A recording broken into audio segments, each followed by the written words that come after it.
Hello ಸ್ನೇಹಿತರೆ, welcome back to my Malnad all in one YouTube channel. ಸ್ನೇಹಿತರೆ, ಇವತ್ತೊಂದು ದುಃಖದ ವಿಷಯವನ್ನು ನಿಮ್ಮ ಮುಂದೆ ಹೇಳಬಯಸುತ್ತೇನೆ.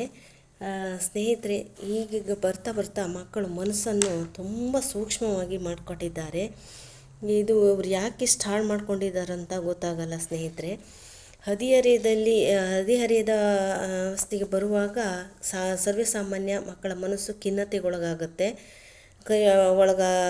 ಆದರೆ ಅವರು ಅದನ್ನು ತನ್ನ ಆಪ್ತರಲ್ಲಿ ಮನಬಿಚ್ಚಿ ಮಾತಾಡಿಕೊಂಡಾಗ ಅದನ್ನು ಸರಿಪಡಿಸಬಹುದು. ಇಲ್ಲದಿದ್ದರೆ ಇನ್ನೂ ತುಂಬ ಖಿನ್ನತೆಗೊಳಗಾದರೆ ಡಾಕ್ಟ್ರ್ ಹತ್ರ ಹೋಗಿ ಪೋಷಕರ ಸಲಹೆ ಮೇರೆಗೆ ಡಾಕ್ಟ್ರ್ ಹತ್ರ ಹೋದರೆ ಅದನ್ನು ಸರಿಪಡಿಸ್ಕೋಬೋದು.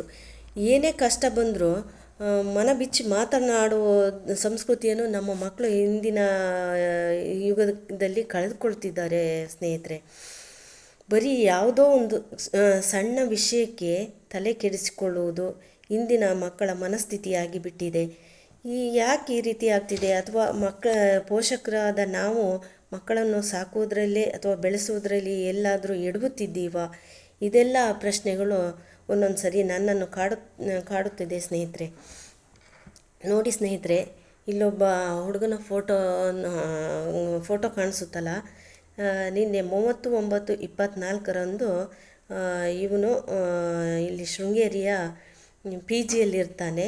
ಇವನ ಹೆಸರು ಧ್ರುವ ಅಂತ. ಇವನು ಭದ್ರಾವತಿಯವನು. ಇವನು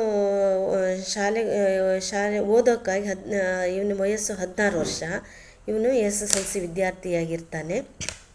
ಭದ್ರಾವತಿಯವನಾದ್ದರಿಂದ ಇವರ ಪೋಷಕರು PGಯಲ್ಲಿ ಬಿಟ್ಟಿರ್ತಾರೆ. ಇವನು ಏನು ಮಾಡ್ತಾನೆ ಅಂತ ಹೇಳಿದ್ರೆ, ನಿನ್ನೆ ಪ್ರಿಪ್ರೇಟರಿ ಎಕ್ಸಾಮ್ ನಡಿಬೇಕಾದ್ರೆ ಇವನು ಒಂದು ಪರೀಕ್ಷೆಗೆ ಇವನು ಹೋಗಿರೋದಿಲ್ಲ. ಅದಕ್ಕಾಗಿ ಇವರು ಅವರ ಸ್ಕೂಲ್ ಟೀಚರ್ ಏನು ಮಾಡ್ತಾರೆ, ಪೇರೆಂಟ್ಸಿಗೆ ಫೋನ್ ಮಾಡ್ತಾರೆ. ಪೇರೆಂಟ್ಸಿಗೆ ಫೋನ್ ಮಾಡಿದಾಗ ಫೋನನ್ನು ಅಜ್ಜ ಎತ್ತಾರೆ. ಈ ಟೀಚರ್ ಫೋನ್ ಮಾಡಿದ್ದ ಫೋನ್ ಕಾಲನ್ನು ಅಜ್ಜ ಎತ್ತಾರೆ. ಅಜ್ಜ ಎತ್ತಿ ಏನು ಅಂತ ಕೇಳಿದಾಗ ಅವ್ರು ಹೇಳ್ತಾರೆ, ನಿಮ್ಮ ಹುಡುಗ ಈ ದಿನ ಯಾವುದೋ ಒಂದು ಸಬ್ಜೆಕ್ಟ್ಗೆ ಎಕ್ಸಾಮ್ ಬರೀಲಿಲ್ಲ ಅಂತ ಹೇಳ್ತಾರಂತೆ. ಹೌದಾ ಅಂತ ಆಯಿತು ಅಂತ ಅಜ್ಜ ಹೇಳಿ, ಅಜ್ಜ ಫೋನ್ ಇಟ್ಬಿಟ್ಟು ಅಲ್ಲಿಯ PG ಓನರಿಗೆ ಫೋನ್ ಮಾಡ್ತಾರೆ. ಯಾಕೆ ನಮ್ಮ ಧ್ರುವ ಎಲ್ಲಿ ಹೋದ, ಎಕ್ಸಾಮಿಗೆ ಹೋಗಿಲ್ಲಲ್ಲ ಅಂತ ಕೇಳ್ತಾರಂತೆ. ಆಗ PG ಓನರು ಸೀದಾ ಹೋಗ್ತಾರೆ. ತಕ್ಷಣವೇ ಹೋಗಿ ಏನಾಯಿತು ಅಂತ ತಕ್ಷಣ ಹೋಗಿ ನೋಡಿದಾಗ ಧ್ರುವ ನೇಣು ಹಾಕ್ಕೊಂಡು ಬಿಟ್ಟಿದ್ದ ಸ್ನೇಹಿತರೆ. ಆದರೆ ನಾನು ಪೋಷಕರಿಗೆ ಹೇಳೋದು ಒಂದು ಸಲಹೆ ಏನಂದರೆ, ಮಕ್ಕಳು ಕೈ ಮೀರುವ ಮುನ್ನ ನಾವು ಅವರ ಕೈ ಹಿಡಿದು ಎತ್ತಬೇಕು ಸ್ನೇಹಿತರೆ. ಕೇಳಿದ್ದಕ್ಕೆ ಧನ್ಯವಾದಗಳು ಸ್ನೇಹಿತರೆ.